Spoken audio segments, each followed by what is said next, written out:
안녕하십니까. 정양호 목사입니다.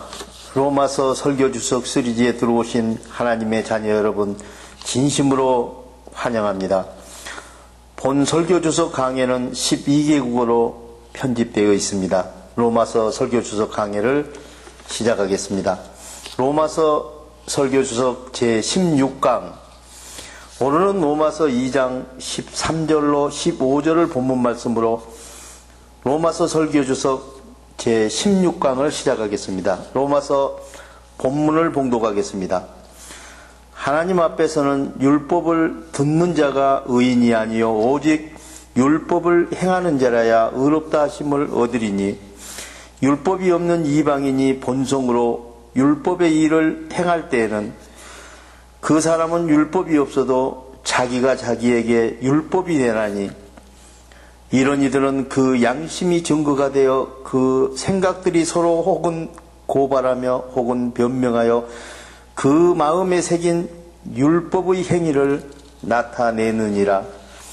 하나님 앞에서는 율법을 듣는 자가 의인이 아니요 오직 율법을 행하는 자라야 의롭다 하심을 얻으리니의 의미를 말씀드리겠습니다.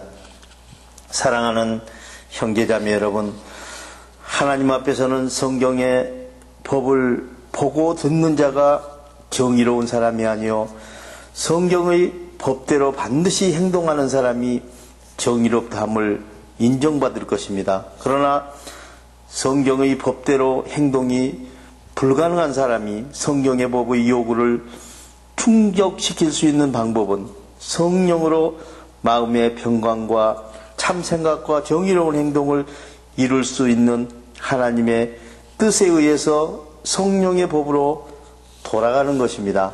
그렇지 않으면 성경의 법은 죄를 정죄하는 도구가 되고 말 것입니다. 그것은 사람의 행동은 선천적으로 성령의 법을 항상 거슬러 왔기 때문입니다. 지식으로는 성경의 법이 명하는 것을 행동하며 살아온 것 같아도 할 수만 있으면 성경의 법이 요구하는 것들과 정반대되는 행동을 이루어 왔습니다. 성령의 법이 요구하는 일마다 사람들은 성령의 법이 이행하려는 방향으로 움직이는 것이 아니라 성령의 법과 반대되는 행동을 하고 살았습니다. 우리는 항상 성령의 법에서 금지된 것들을 구하고 성령의 법에서 금지된 것들을 얻으려고 시도하여 왔습니다. 우리에게 허용된 것은 원치 않고 우리에게 허용되지 않는 것에 대해서는 그것을 얻으려고 우리는 최선을 다하였습니다. 그러므로 우리는 진리에게서 도망가 비진리를 따라가고 있는 셈이 되었습니다.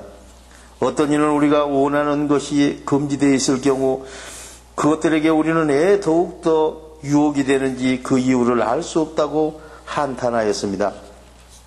우리가 성경이 법이 명하는 것을 행동하려 할 때 형벌이 두려워서 그것을 지키려고 하는 것이지 자기 정의를 위하여 행동하는 것은 아닙니다.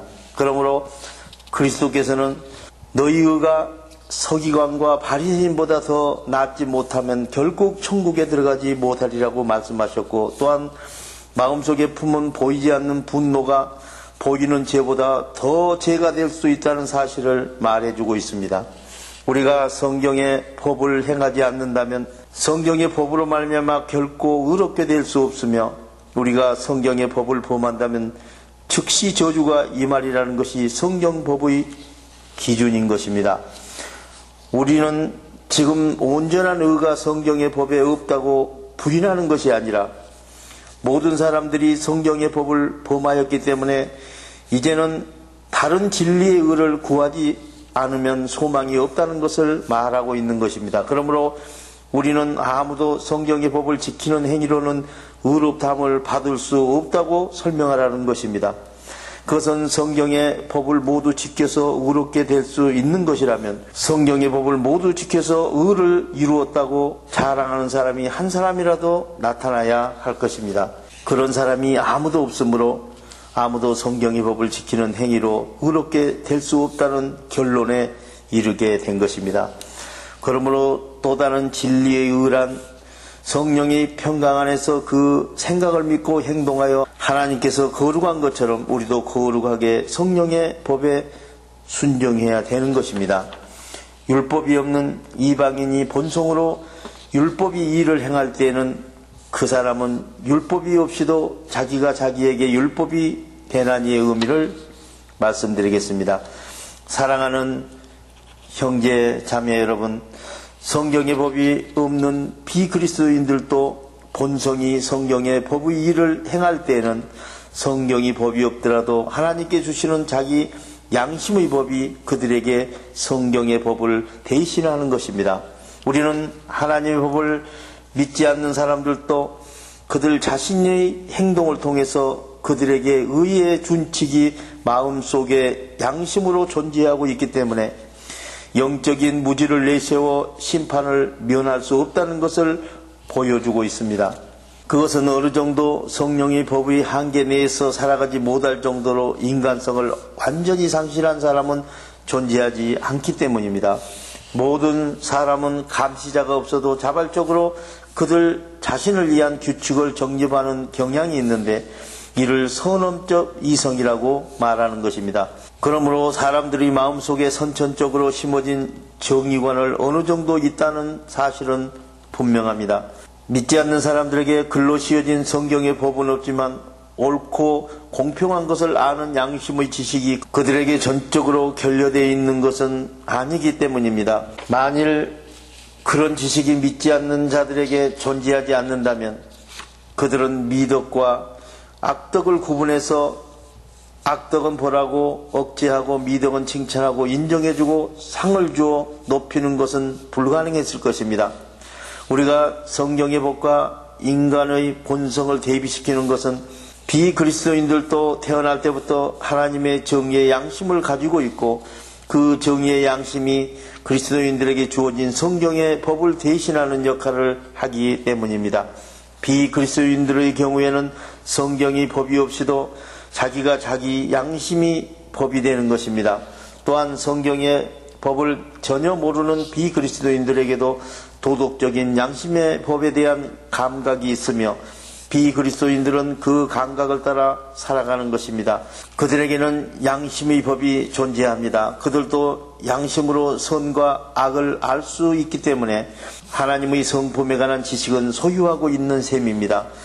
그들에게는 도덕적인 양심의 법이 성경의 법을 대신하여 그들을 심판하는 기준이 되는 것입니다. 우리는 비그리스도인들만 선을 전혀 행할 수 없다고 말하는 것이 아니라 비그리스도인들이나 그리스도인들이나 완벽하게 선을 행할 수 있는 사람이 아무도 없다는 사실을 증명하려고 하는 것입니다.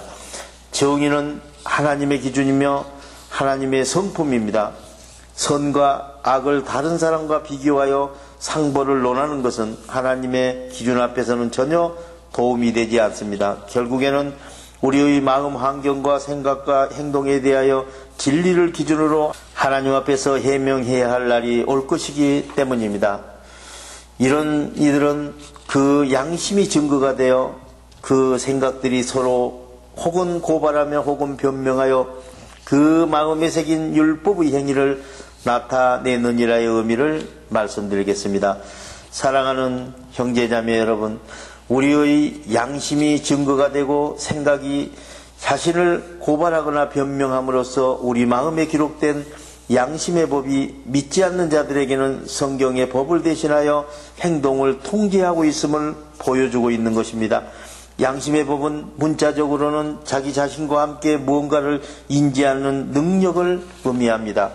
양심의 법의 기능은 마치 성경의 법과 같아서 무엇이 옳고 그름이 기준이 되는 것이 양심 안에 내재되어 있기 때문에 하나님께서는 그 양심에 따라 성경의 법이 없는 사람들을 판단하시는 것입니다. 그러나 하나님 앞에서 심판을 받게 될 때 스스로 양심에 비추어 한 점 부끄러움이 없이 살아왔다고 말할 수 있는 사람은 한 사람도 없을 것입니다. 바로 이 점이 그리스도의 진리의 복음을 들어본 적이 없는 사람들에게 어떻게 심판할 것인가에 대한 질문에 대하여 성경의 답변입니다. 우리는 여기서 믿지 않는 비그리스도인들은 옳은 것과 옳지 않은 것, 정직한 것과 정직하지 않는 것을 구별하는 것을 통해서 자신들의 마음의 분별과 판단력의 근거가 되는 양심의 법이 새겨져 있다는 사실을 증언합니다.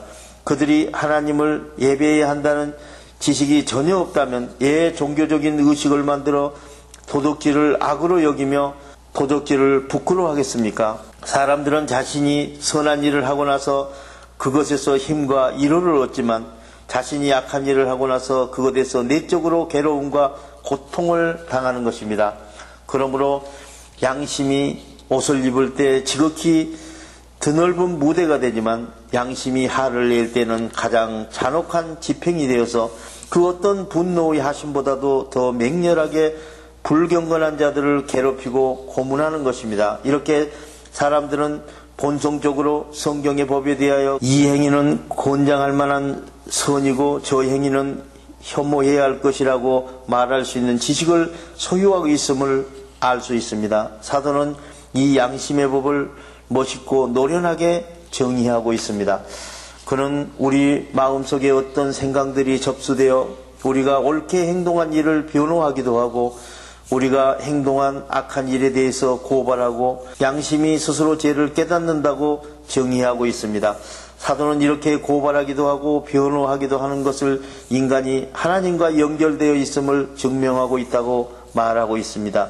이러한 고발과 변호는 지금도 계속해서 진행되고 있으므로 누구도 하찮은 것으로 여기서 무시해버리지 말도록 경고하고 있는 것입니다. 모든 문화와 국가는 옳고 그른 것에 관하여 공통적으로 선악을 인식하는 기준들을 소유하고 있는 것입니다. 하나님의 성경의 법을 모르는 국가의 사람들의 마음에도 하나님의 성경의 법이 요구하는 것과 비슷한 양심적 도덕의 감각을 소유하고 있습니다.